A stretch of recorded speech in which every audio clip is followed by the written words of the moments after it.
2, Episode 5, Trev's Hockey Show. I'm the Trev. You know that. If you're tuning in, if you're watching, it's too sweet. Anyway, yeah, this is take 2. I wasn't happy with that, with the one I did at lunch while I was at work.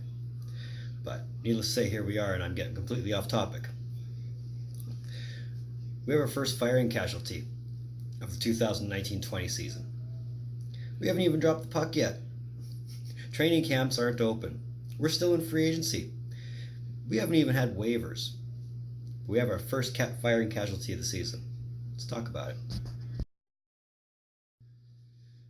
As per Michael Russo of The Hockey News and The Athletic, he contributes to The Hockey News but writes more for The Athletic. The Minnesota Wild, Melissa's favorite team, have parted ways with general manager Paul Fenton 14 months after he took the job. How awesome is that? If you remember your history, Fenton was hired in May of 2018 as the team's third general manager in team history, taking over from Chuck Fletcher, who was fired at the time, who now is the general manager of Philadelphia. Now, Fenton came in with 12 years of being the assistant general manager to Nashville. So why was he fired? Well, let's have a look. His draft record wasn't anything really spectacular. He drafted defenseman Philip Johansson out of Sweden in 2018, and Matthew Boldy out of the U.S. National Development Team this year, 2019. Not to say that neither pick won't pan out. I'm sure they might, but the issue with Johansson was is a very under-the-radar pick who is having his struggles in Sweden right now. And Boldy is probably another year or two away from cracking the lineup, theoretically. I mean, it's not to say they won't rush him in, but who knows? I mean, that's a Minnesota decision, not a me decision.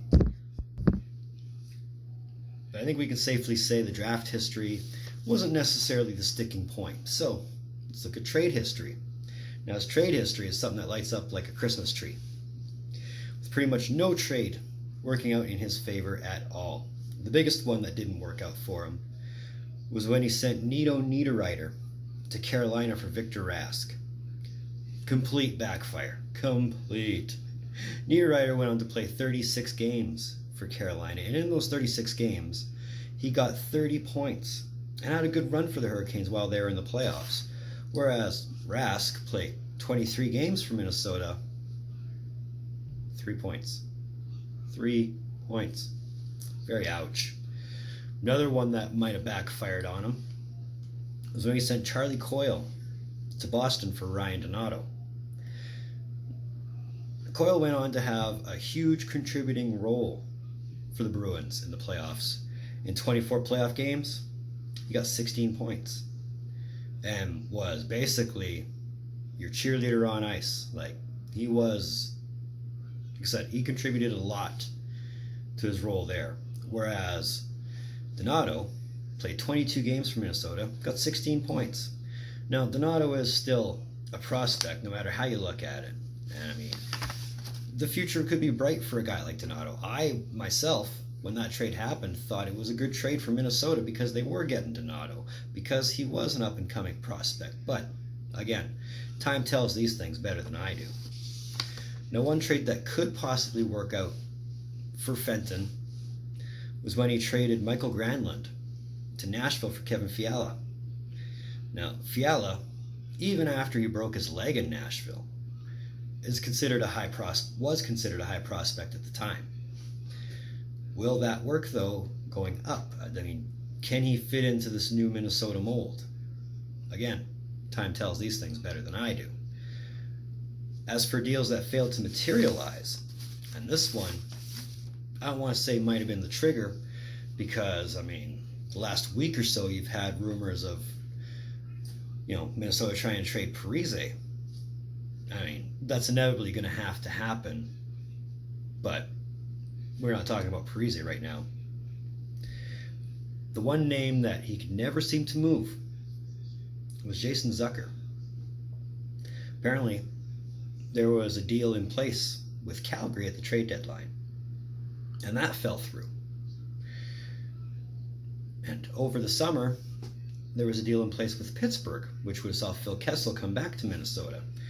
And I imagine when Kessel heard of this, he had to rub his eyes after laughing so hard, saying, no, I ain't waiving my no-trade clause to go to Minnesota because they are not going to be a contending team. Not to say that Arizona's going to be a contending team, but, you know, when you have a no-movement clause, you kind of have that right to say yes or no. So that didn't work out for Fenton at all. And I mean, here's the thing I don't get. Trying to move Zucker after you just signed him to a 5-year deal last summer. You get the guy to sign long-term just to trade him? That don't make any sense, really. But again, deals I don't think were so much the contributing factor either. So maybe it was free agents. Maybe.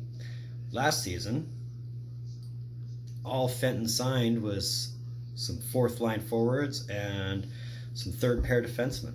That was it. No real huge name in that block at all.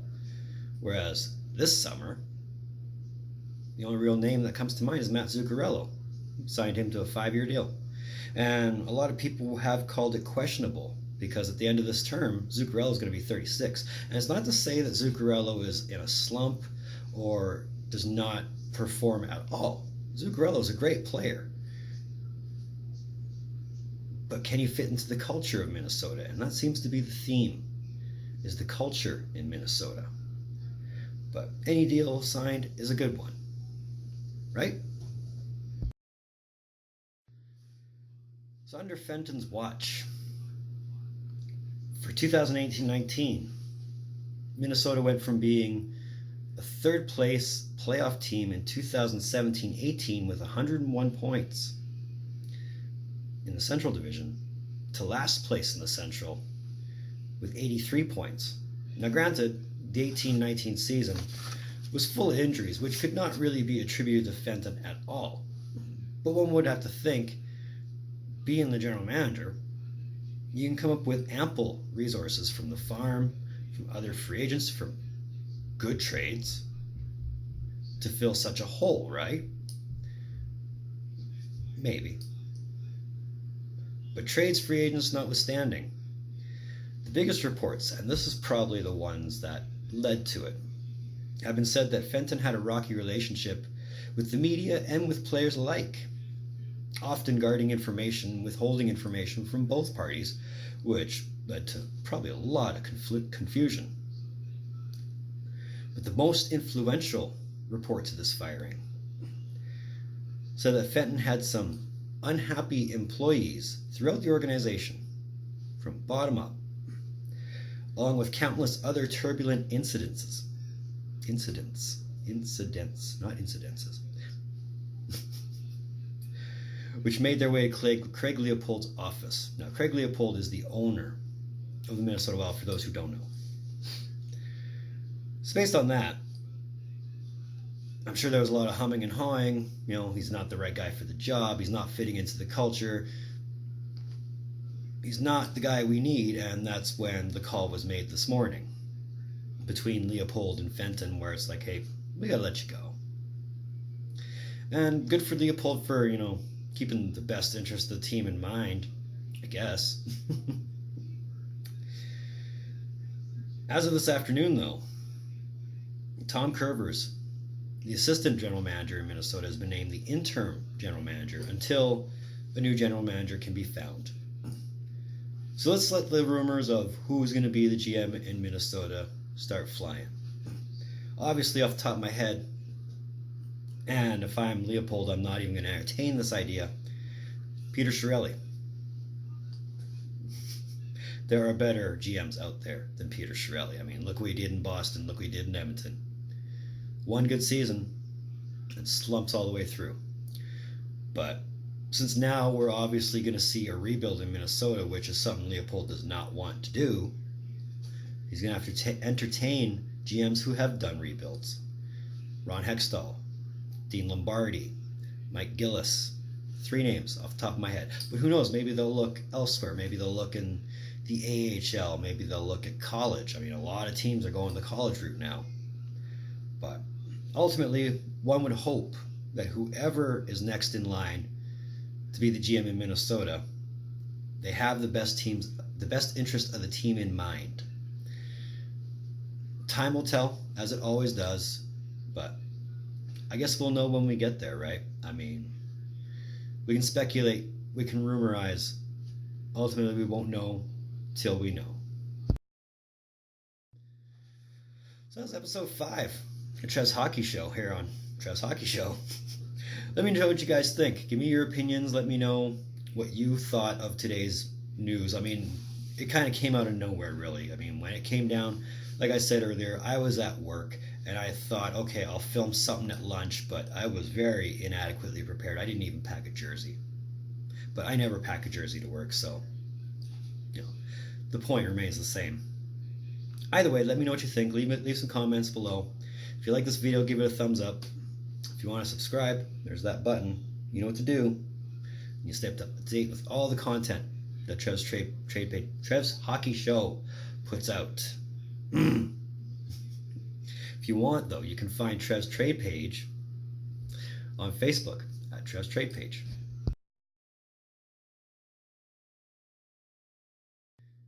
You can find the Facebook page to the parent channel, Trev TV, at Trev's TV.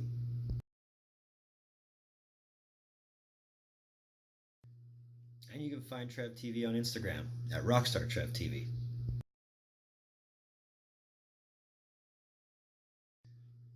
And if you want to stay up to date with all the content on all my channels, here are the other 2 channels.